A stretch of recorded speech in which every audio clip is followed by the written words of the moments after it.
made my daughter, I found this the other day. I mean, my daughter made some drawings when she was little, and I cut them and I plastified them and laminated them, and I used them as bookmarks. And I found this in a book the other day, and I said, oh, it was so nice. And it also does look like the ocean. I don't know if you can tell, but it looks like it's very pretty. Okay.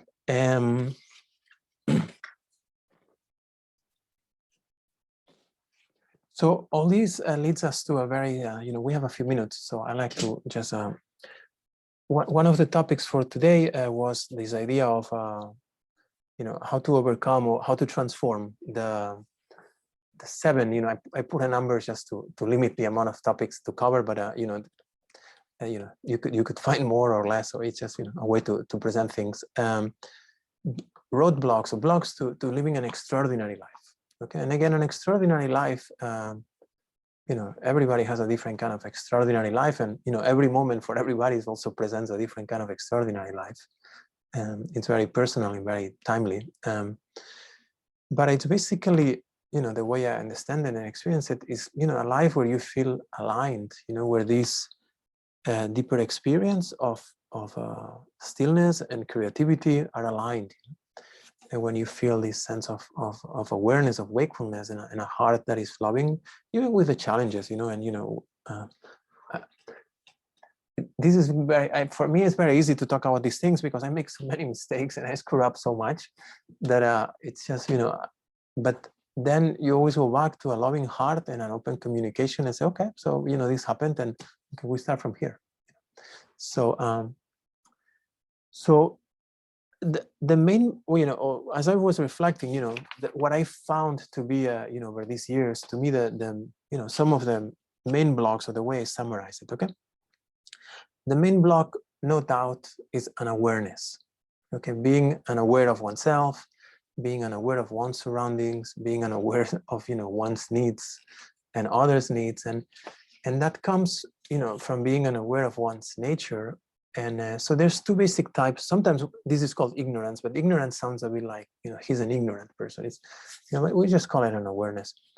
So there's 2 types of main ignorance. The main type of ignorance is forgetting that we are the sky and thinking that we are the clouds. Okay, so forgetting that we are actually divine consciousness and grasping to this sense of, small self-identity as our real nature. Okay, so we are unaware of our nature, and then therefore we are unaware of the nature of others and what surrounds us, and things start getting complicated because we start becoming defensive and greedy or fearful, or okay. So from that, what happens is, naturally, from that unawareness, there's like a tension, that happens. There's a physical tension, there's an emotional tension, there's a mental tension.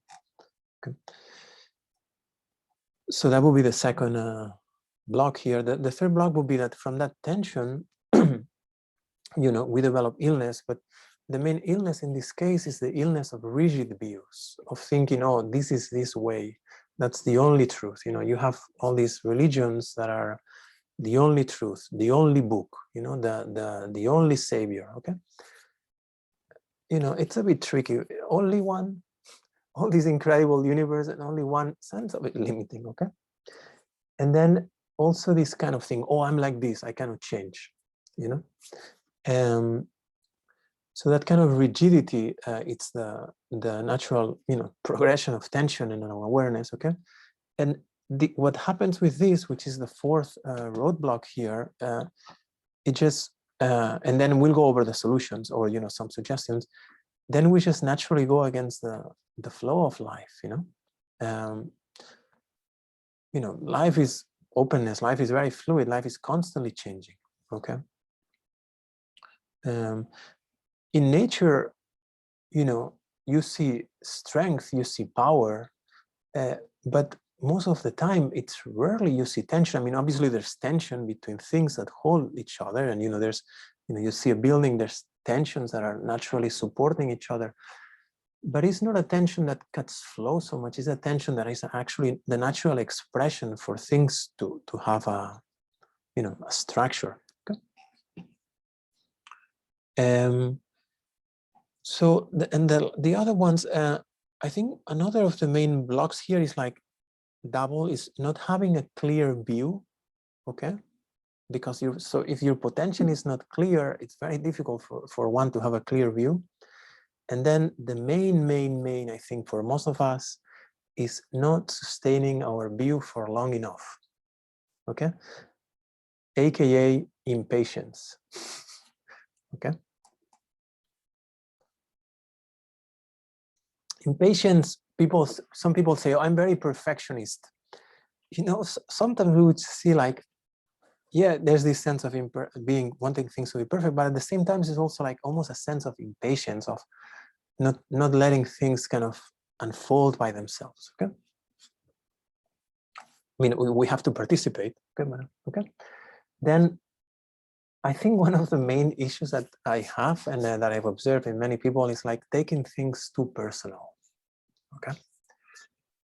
And this goes from the sense of I-ness of the personal, you know, and this happens, you know, in couples or, you know, in close relationships, with parents or your siblings or something, and then it extends, you know, to gender or race or you know, a community or, you know, there's like feeling attacked. You know, of course, I mean, you know, very often there's a lot of attacks. You know, certainly the Nazis attacked the Jews, and you know, the Jews in the past had attacked, you know, other people. I mean, there's attacks, of course, but if you go back to the first principle, which is the lack of awareness, you realize that the attacks, even if when they seem personal, they are not personal. They are just the byproduct of an awareness. Okay, and that gives you a lot of freedom. And then, you know, the seventh one that I put in this chart, I'm sure, you know, just talking about these, many other things might be coming to your mind. That's also the point of this, just to awaken some, you know, conversation within yourself, since we cannot talk together because of this context of Zoom. Not keeping in sight the big picture. Okay, and what is the big picture? The big picture is that this whole thing is a universal game. It's all for fun, you know. And because we tighten and our views become rigid, even when we can be wonderful people, we can be wonderful people and still have tension and have rigid views, you know, and block the natural flow. Okay, so, and this goes back to the one of the things that we had said, you know, some weeks back. It's like, then we make it a chore. You know, we make our marriage a chore. We make our being a good person a chore. We make awakening a chore. You know, we make you know, defending the right things a chore. So obviously, so these were the seven main categories that I wanted to bring to your attention. The solution to the first one, which is the fundamental block, is just developing awareness of being, you know, through developing awareness of being in the present moment. We gradually first develop awareness of our surroundings and what is happening and what is the context of the situation, and then gradually, you know, it's a bit more to say it at the beginning is more practical. You know, somebody came and said something and you could have gotten all upset, but you say, oh, they're just having a hard time, or they are not feeling well because they have a cold, whatever it is. But gradually through the practice, this awareness of being really becomes an awareness of what is the reality, what is the nature of things.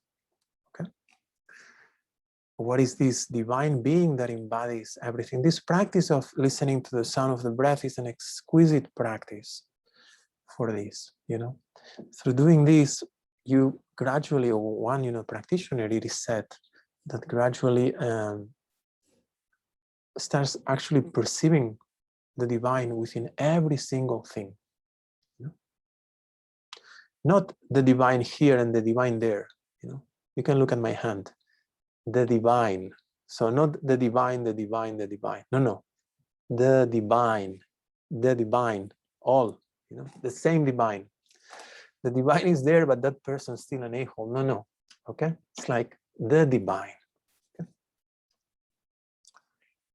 And this awareness also just, and you know, we might go a few minutes over.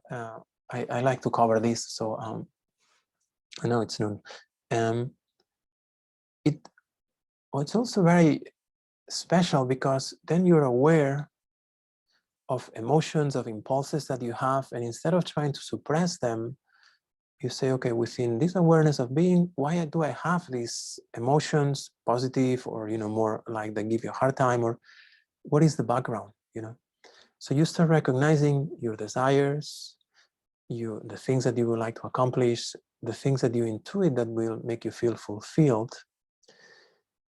And when that mingles with your experience of being aware of yourself as the divine, then you say, oh, this is actually the natural expression of the divine, and there's no guilt, there's no shame. Somebody was telling me the other day that, this person is a female and she naturally had attraction for females. Okay, she didn't like guys, she liked girls since the beginning.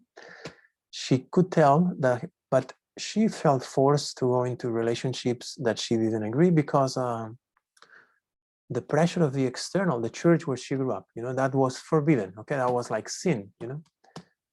Well, I can tell you within our tradition, the only real sin is an awareness. And even that is not a sin, it's just a byproduct of distraction. Okay, so naturally when you can, and you can, I just give you an example that is very easy to understand, you can extend that to anything. Okay,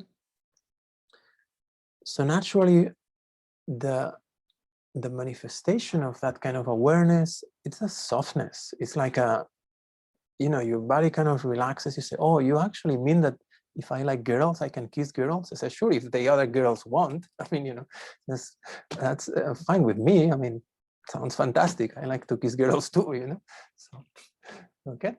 So now just my wife. Okay. So then just there's a softness that happens to yourself, and this kind of shame, this guilt, this repression of things naturally subsides. Naturally it just kind of dissipates, and you just almost empower yourself to just be at ease, and so your emotions soften, and naturally your body, there's less tension and it heals, the mind is more calm. Okay, and in relationship to the rigid views, which was the other block, so this softness naturally turns into a sense of openness, towards yourself, towards others. There's a sense of curiosity, there's a sense of playfulness. Okay. And this, I think, there's almost like one becomes more at ease with this messiness of life. Life is very messy. We can pretend not to, that is not. But life is messy. Basically, life is about vital fluids. Life is about urine and stools and menstrual blood and sperm and saliva and and sweat, and okay, we're monkeys that wear clothes. Okay, and so it's just what it is, And so it is said in our tradition that a practitioner, a pound of stool or a pound of gold, there's no distinction, in the terms of the reaction. Okay, I mean, there's different uses, and so the pound of stool usually you would just discard, and a pound of gold you would donate to your teacher. Okay, you would donate to the Dharma, or you make charity, or okay. But it's so this extrapolates to being comfortable with messiness, with external messiness.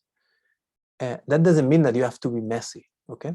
But that doesn't faze you so much. And then with the messiness of emotions, like I talk to a lot of people at the clinic, and there's this tension that generates when emotions happen and one doesn't know what to do with them, okay?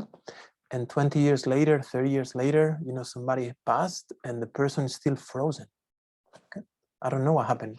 I don't know what to do with this death. Okay, and so through this awareness of one's being, through this awareness of one's nature, of the nature of what is it that we perceive, and this softness, this openness, this curiosity, this playfulness, okay, this happened, let's explore it. What is behind this, and how can this turn into something that is actually fun because it happened, or what, how can it be this use? How can, because so one just becomes more comfortable, okay, with this. Okay. Then the idea of going against the natural flow of life, which is just an expression of these rigid views, of this idea of the only truth, it's about, so the solution here, or the recommendation, is to always have in mind to work with this foundational paradigm that we've repeated many times. Chi, energy, follows intention. Intention is made out of sustained attention. Okay, to whatever you are sustaining, whatever you're giving your attention to, eventually that just naturally manifests. Okay, so you become comfortable with the messiness of things. You become comfortable. And at the same time, you say, yeah, I mean, this is all like that, Yet, I can choose where I'm sustaining my attention. And why? Because by nature, you have this ability, and it's super fun to, make your life unfold in a way that is pleasant, Okay, there's no, here in our tradition, even though this is the whole expression and manifestation of divine consciousness, there's no need to serve divine consciousness, in a way, oh, I have to do this because God wants me to do this. I mean, I don't know that God wants you to do anything but being aware and being loving to others, and to yourself. I mean, that's kind of like the line. Above that, enjoy yourself, okay?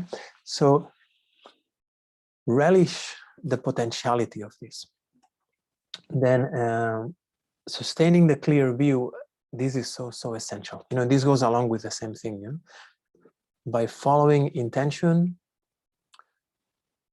things manifest. Okay, so this is where the appreciation of patience comes. Because I don't know if I mentioned this here, but when I was doing El Camino once, I met this Korean lady. She was 50 something, and we're having dinner together. And this when I was doing this pilgrimage in Spain, and in her phone she played a song that she had recorded. She was a guitar player. She mentioned, we were talking about music, and she was very shy and very quiet. Her voice was incredible voice. The guitar, very simple, just a few chords, but this is something that you would hear like in the MTV Awards or something. It was beautiful, and me, my commercial mind, my Westerner, you can sell this, and say, why don't you record the record? And she smiled and gave me one of the best lessons in my life. She said, what's the rush? She says, I'm enjoying recording in my phone. What's the rush? She said, maybe when I'm a grandma, I'll become a famous rock star. And if not, maybe next lifetime, And I said, wow, this is just mind-blowing. I'm there, we're walking El Camino, doing millions of mantras and trying. And this lady, I never saw her again. This is what these things happen, I never saw her again. And we had dinner, we ate some pulpo there in Galicia, at the entrance of Galicia before Santiago. And to this day, that was mind-blowing. It's like, wow, what's really the rush? Like, she was having a good time. And because she was Korean, she was Christian, she was Catholic. A lot of Catholic Koreans do El Camino, do this pilgrimage. But she still had the background of the Asian, Buddhist, Taoist context, So she said, and if not, maybe next lifetime, That is so freeing, because when you hold your view, you say, oh, I wanted to do this, but now I'm already too old. I'm 70 or 80 or 47 or whatever, And what's the point? Yeah, but consciousness continuously evolves into new life forms. So the view that you are holding is naturally going to be carried with you. So here the patience is not just the patience for the next 20 minutes or 3 weeks. Stick to your project with love, and that will be the project next time you wake up, next time you wake up, next time you wake up. And this is how you really relish and honor the divine, okay? And then the idea of not taking things too personal, this is probably one of the most important things here, because even though the world is completely personal, because it's your life, at the same time, if you reflect on it, it's just an expression of an awareness, not the world itself, but everything that happens is an expression of an awareness, because most of us are unaware of who we are, unaware of our potential, and aware of our how to relate better to others. So somebody who steals your wallet, may that not happen, but if you're in the subway of Barcelona, somebody's trying to steal your iPhone like they did to Ellen, I mean, obviously, you want to keep your iPhone because it's not practical matter, you know, but there's really nothing personal. It's not that they want your iPhone, you know, it's like they are trying to get something because internally they don't know how to connect with their potential of abundance, you know. So then you reverse it, and obviously you take care of whatever needs to be taken and care, and you protect yourself and, you know, children, whatever is happening, you just, you know, save. But the prayer is like, may this person, by his connection to me in this situation, be able to experience the beauty of abundance, you know, and may they become a beacon of abundance for all other sentient beings. From now on, may every donation that I make, may every act of generosity that I do be of benefit for their awakening, you know. May they become Santa Claus in their next lifetime. Okay? Santa Claus is the most abundant thing. He's always giving presents to everybody. Okay? So not taking things too personal, but using personal situations to reverse that. Okay? And then keeping always, you know, the inside the big picture. We are this universe. You are this whole universe. I am this whole universe. It's a process, and it's always in progress. It's a process, and it's always in progress. You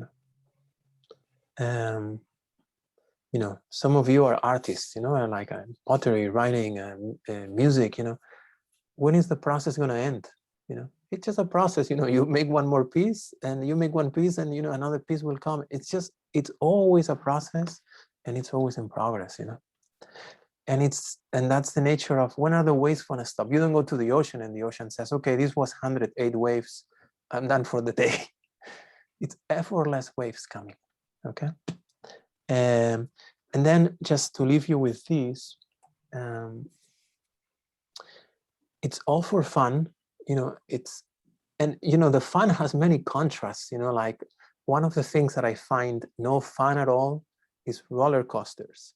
Okay, like going in a roller coaster, you know, I don't find it very fun, honestly. I find it very excruciating on my adrenals. I did find it fun in the past when I was younger, but and so, you know, some people like the roller coaster, some people don't, but at the end of the day, you know, even the craziest things you can find fun.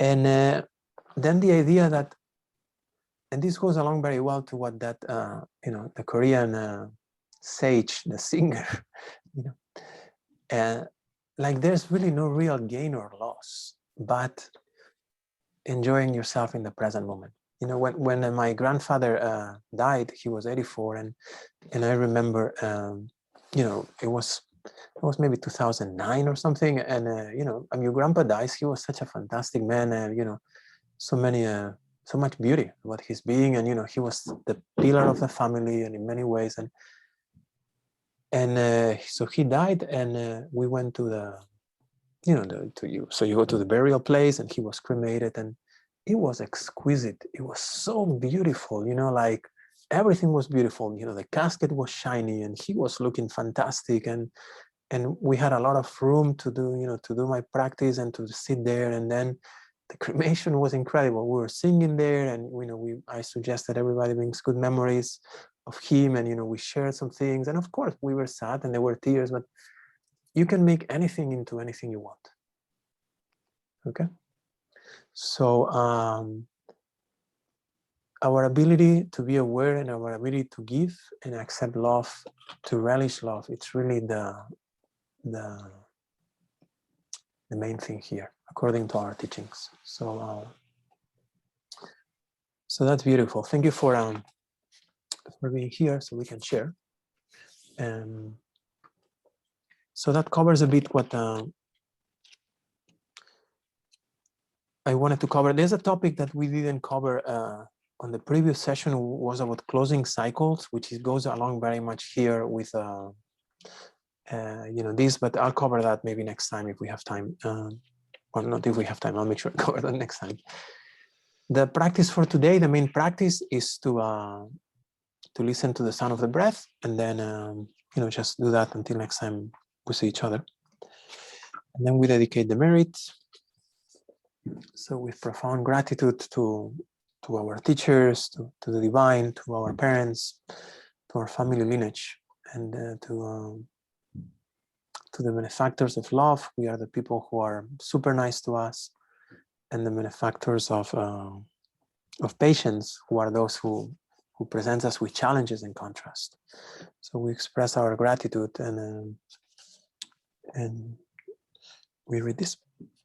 By the merit of having practiced healing meditation for my benefit and the benefit of all other beings, may all beings, may everyone without exception be well and happy. May there be peace in all lands, prosperity in all households, and joy in all hearts across all time and space. And may all the motivation prayers made for the well-being of beings become a reality. Okay, so may all beings who need to steal from others to gain a sense of abundance, may they find like actual fulfilling ways that are healthy for them to experience abundance. May they become generous with others instead. Okay, may all those who who need to abuse others in any way to feel fulfilled, they may find inner fulfillment through their divine nature and instead become beacons of light, become support for others. And we could go on and on and on. Okay. So may our practice be of benefit for all sentient beings to connect with that beautiful nature, and may we be reminded of our beautiful nature.